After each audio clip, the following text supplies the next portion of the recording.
अकोला महापालिकेच्या महापौर आणि उपमहापौर निवडीनंतर राजकीय वातावरण तापलं आहे।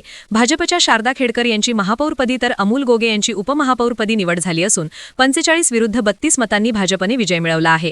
या निवडणुकीत एमआयएमचे 3 नगरसेवक तटस्थ राहिले। या निकालानंतर ठाकरे सेना, वंचित बहुजन आघाडी आणि काँग्रेसने संयुक्त पत्रकार परिषद घेत भाजपवर गंभीर आरोप केले आहेत। ठाकरे गटाचे आमदार नितीन देशमुख यांनी भाजपवर हल्लाबोल करत म्हटले की निवडणुकांच्या काळात कटेंगे तो बटेंगेचा नारा देणारी भाजप सत्तेसाठी मुस्लिम नगरसेवकांच्या आशीर्वादावर अवलंबून आहे। सत्तेसाठी भाजप एमआयएमला सोबत घेत असून अकोटमध्ये युतीचा पहिला प्रयोग झाला होता, तर अकोला महापालिकेत एमआयएमला तटस्थ राहण्याचे आदेश दिल्याचा आरोप त्यांनी केला। काँग्रेसचे आमदार साजिद खान पठाण यांनी भाजपवर अधिक गंभीर आरोप करत बहुमत मिळवण्यासाठी मुस्लिम नगरसेवकांना 3 कोटी रुपये देण्यात आल्याचा दावा केला। तसेच जनता भाजी बाजारात दुकान देण्याचे आश्वासन भाजपकडून देण्यात आल्याचेही त्यांनी सांगितले। भाजपच्या विजयानंतर विरोधकांनी केलेल्या आरोपांमुळे अकोल्यातील राजकारण चांगलेच तापले आहे। आज अकोला महानगर पालिका के चुनाव तमाम अकोला वालों ने देखे और उसमें एक बात सिद्ध हो गई कि भारतीय जनता पार्टी ने जिस तरह पैसों का व्यवहार करके एक उम्मीदवार को 3-3 करोड़ रुपए देकर खरीदा गया और लोग बिक भी गए, तो आने वाली जनता इनको माफ़ नहीं करने वाली, क्योंकि लोगों ने अपनी समस्याओं के लिए उन्होंने चुन के दिए थे अकोले का आप टैक्स कम करेंगे, इसलिए भारतीय जनता पार्टी छोड़कर राष्ट्रवादी तुतारी को वोट दिया था। और कांग्रेस पार्टी ने अलायंस के अंदर उनको अपने सामने कैंडिडेट नहीं खड़ा करे, इसलिए कि हम उनको चुना के आना चाहते थे, लेकिन वो चुनकर आए भारतीय जनता पार्टी के उम्मीदवारों के सामने और भारतीय जनता पार्टी को वोट दिया। वो भारतीय जनता पार्टी जिसने नाम छुपाकर महापौर के चुनाव लड़ी और राष्ट्रवादी पार्टी के शरद पवार तुतारी के जो नगर सेवक है उन्होंने मुंह छुपा के वोट दिए और एमआईएम ने यहाँ पे गाली खाकर तटस्थ हुई, तो आज तो हाउस के अंदर ही उनकी इतनी बेइज्जती हुई।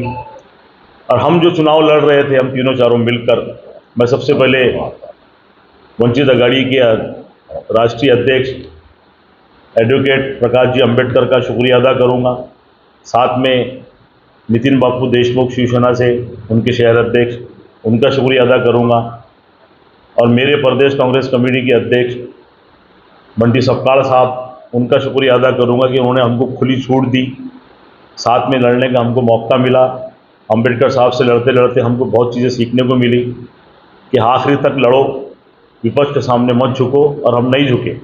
मुझे गर्व है हमारे तीनों पार्टियों के नगर सेवकों के ऊपर कि वो जिस तरह बेबाकी से लड़े, हाउस के अंदर 32 वोट मिले, और उसके बाद में जिस तरह उन्होंने वहाँ डिबेट दी, माइक पर आकर जिस तरह बोला, अपने विचारों का आदान प्रदान किया, उससे ऐसा लगता है कि भारतीय जनता पार्टी के जो भी कैंडिडेट हैं वहाँ पर महापौर बने, उनके लिए ये राहें मुश्किल है, क्योंकि विपक्ष के अंदर बड़े मजबूत उम्मीदवार हमारे आए हैं।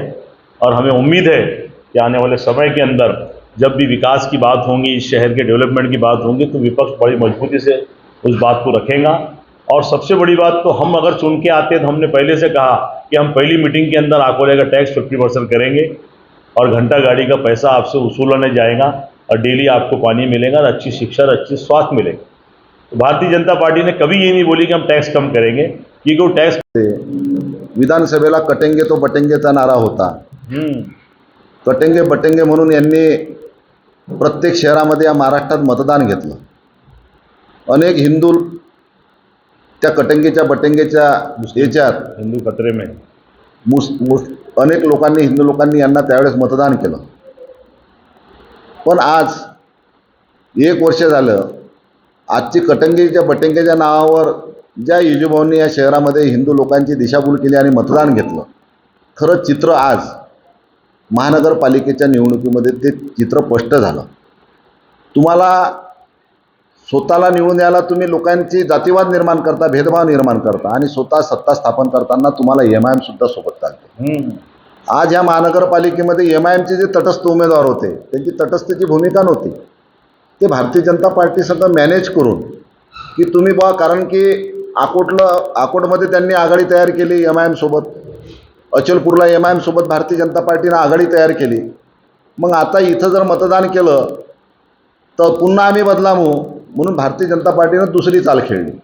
पहिला फंडा तो तिथं आघाडीत एमआयएमला आघाडीत घ्यायचा पहिला फंडा, तो फंडा महाराष्ट्रासमोर पुढे आला म्हणून भारतीय जनता पार्टीनं अक्कल लोळली आणि दुसरा फंडा या ठिकाणी आणला की तटस्थ राहण्याची भूमिका, तुम्ही तटस्थ राहा म्हणजे आम्हाला मतदान केल्यासारखं होईल अशी भूमिका त्या ठिकाणी भारतीय जनता पार्टीची आणि MIMची संयुक्त बैठकीतून असा करार त्यामध्ये ठरला.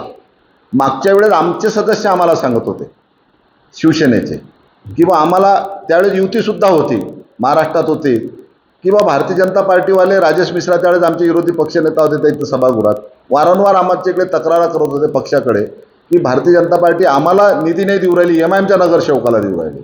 पण आज ते खरं चित्र ह्या सभागृहात चित्र स्पष्ट झालं की MIM आणि भारतीय जनता पार्टी खऱ्या अर्थानं युती आहे. आम्ही तर नेहमी समाजकारण करतो, आम्ही कधी राजकारण केलं नाही. समाजकारण करत असताना कोण कोणत्या समाजाचा आहे, कोणत्या धर्माचा आम्ही कधी बघितलं नाही. निवडून आलेला व्यक्ती हा सर्व जातीच्या, सर्व धर्माचा, सर्व लोकांचा असतो. आम्ही समाजकारण करणार आहे. आम्ही सगळ्या समाजाला, मग हिंदू असू द्या, मुस्लिम असू द्या, दलित असू द्या, सर्व घटकांना घेऊन चालणार आहे आम्ही. राजकारण करणारे तुम्ही आहात. मग आज राजकारण करणारे तुम्ही असताना तुम्ही तर समाजकारणाची भूमिका कधी घेतली नाही. तुमचं राजकारण आहे. मग राजकारण असताना ज्या लोकांना तुम्ही कटंगे पटंगे म्हटलं त्या लोकांचे 7 मतं घेऊन आज महानगरपालिकेमध्ये तुम्ही सत्ता स्थापन केली. 7 मतं घेऊन मला सांगा, खरा जर भारतीय जनता पार्टीचं खरं हिंदुत्व असतं तर ते विरोधी पक्षामध्ये बसले असते, पण ह्या 7 लोकांच्या भरोशावर त्यांनी ह्या ठिकाणी सत्ता स्थापन केली नसती. आमच्यासोबतही मुस्लिम लोक होते, असं नाही आहे, आम्ही असं म्हणत नाही. पण आमचं असं नाही, आमचं सर्व धर्म समभाव सगळ्यांना घेऊन चालणारं आमचं हिंदुत्व आहे. सर्व जातीच्या धर्माच्या लोकांना घेऊन चालणारं हिंदुत्व आहे. तुमचं हिंदुत्व कोणतं होतं? तुमचं तर कटेंगे पटेंगे होते. मग तुमचं हिंदुत्व कुठं गेलं? 7 मुस्लिमांच्या पाठीवर तुम्ही भरोशावर इथं सत्ता कशी स्थापन केली? तुम्हाला तर दुसरं कोणी चालत नव्हतं. ह्याच ठिकाणी उद्या आमचा महापौर झाला असता तर कदाचित यांनी उलटे आरोप केले असते आमच्यावर. मग अकोटला MIM संघ बसले, ह्या ठिकाणी MIM बसले. खरी आमची जीत हे झाली, खरा आमचा विजय हे झाला की आज भारतीय जनता पार्टीचा महापौर न म्हणता महायुतीचा महापौर, ह्या स्थानिक आमदाराला महायुतीचा महापौर म्हणून या ठिकाणी घोषित करावं लागलं. पण त्यांना कदाचित कल्पना नसेल, महाराष्ट्राच्या महायुतीमध्ये तुतारी नाही आहे.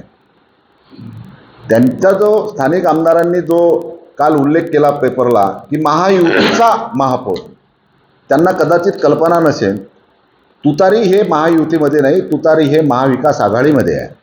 हे त्यांच्या कदाचित लक्षात आलं नसेल.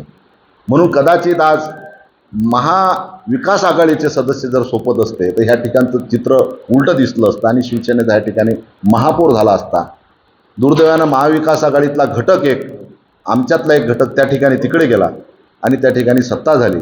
परंतु आज मी जे लोक ह्या शहरात हिंदुत्वाच्या लोकांची दिशाभूल करतात, जातीवाद निर्माण करतात, तेढ निर्माण करतात, त्यांनी यांच्यापासून धडा शिकला पाहिजे आणि त्यांना प्रश्न विचारला पाहिजे की तुम्ही आम्हाला विधानसभेला हिंदू हिंदू म्हणून मतदान मागितलं, आज 7 मुसलमानांच्या भरोशावर तुम्ही सत्ता का स्थापन केली? विरोधी पक्षाची भूमिका का घेतली नाही? म्हणून आज ठिकाणी फक्त या फसवागिरी आणि अपप्रचार करायचं यंत्र आहे आणि MIMच्या भरोशावर आणि 7 मुस्लिम लोकांच्या भरोशावर ह्या ठिकाणी भारतीय जनता पार्टीनं सत्ता स्थापन केली. ही महायुती नसून MIM आणि भारतीय जनता पार्टीची अघोषित युती झालेली आहे.